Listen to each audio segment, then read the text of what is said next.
Hey YouTube, what's up? This is going to be a little tutorial on how to laminate your graffiti stickers.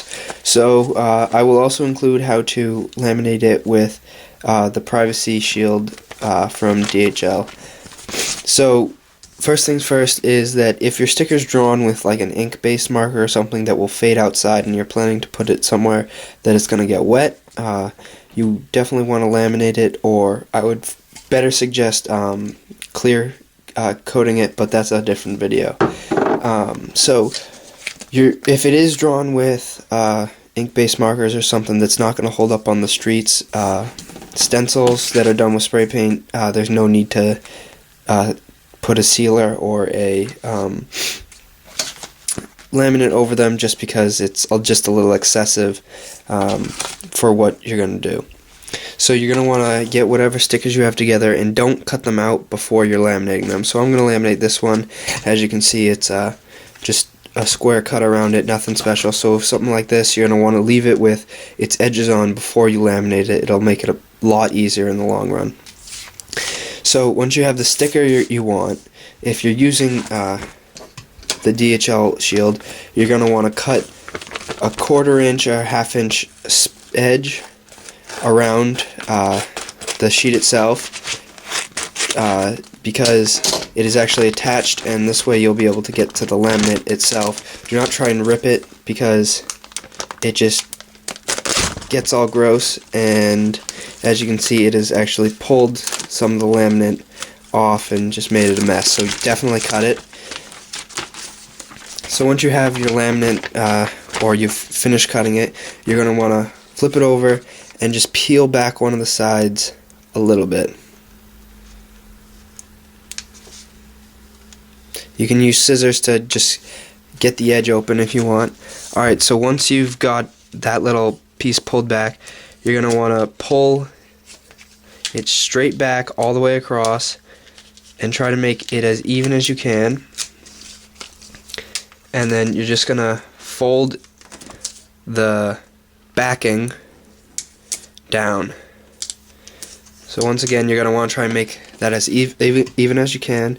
You can see this side's a little bit shorter, so I'm just going to bring it back like that. And now you can lay a bunch of stickers down, like, so I could potentially do 2 the same size on this one, and make sure it's overlapping the entire thing. Don't try and like lay it to the edge. You'll just run into a mess with that. And so you can do multiple stickers, so I could just do like 2 of these right up next to each other on the same sheet. And so once you got that, you're going to want to lay this down as horizontal as you can.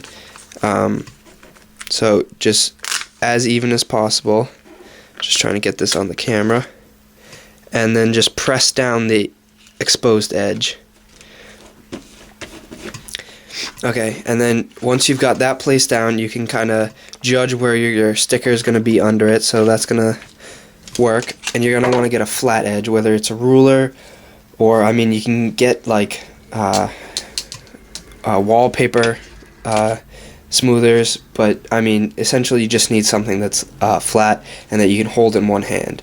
So you're going to want to press this against your edge right there, and then flip it back. So you're going to have to pull up on this a little bit just to get it ready to go. And what I like to do is, with both hands, I like to begin pulling it as evenly as possible, and that'll just get it started even, and it will let it not crease as much in the long run. So once you got that, you can put the sticker up right next to it, leaving that flap down. You're just going to want to pull as evenly as you can with both your hands, and that leaves a nice, even, as you can see, there are 0 bubbles. I know a lot of people come in trouble with bubbles, and if you do get a couple bubbles, you can usually work them out. Do not try and remove the laminate once it's down.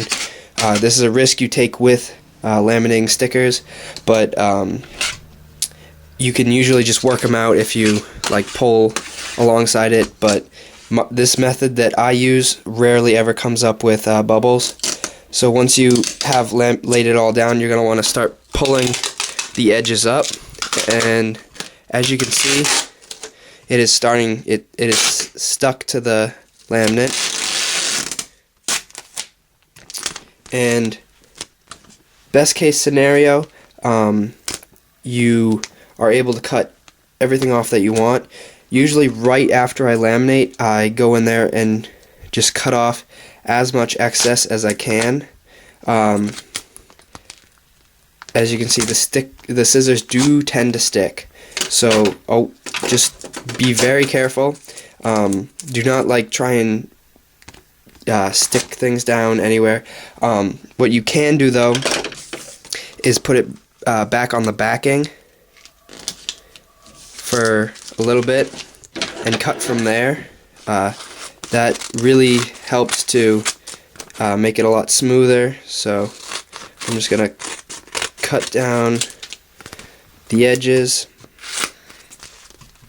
until all the laminate, all the sticky edges are gone, and then you can just pull the backing off. I got a little laminate on this side, but it comes right off because I cut it, and then just cut however you want around the sticker. And as you can or might be able to tell, is that it does put a little bend in your stickers. That's just because it's pulling, but really doesn't affect it. And this will help your stickers last much longer out in the weather and in the elements. So that's going to do it for me. Comment, rate, subscribe. Peace.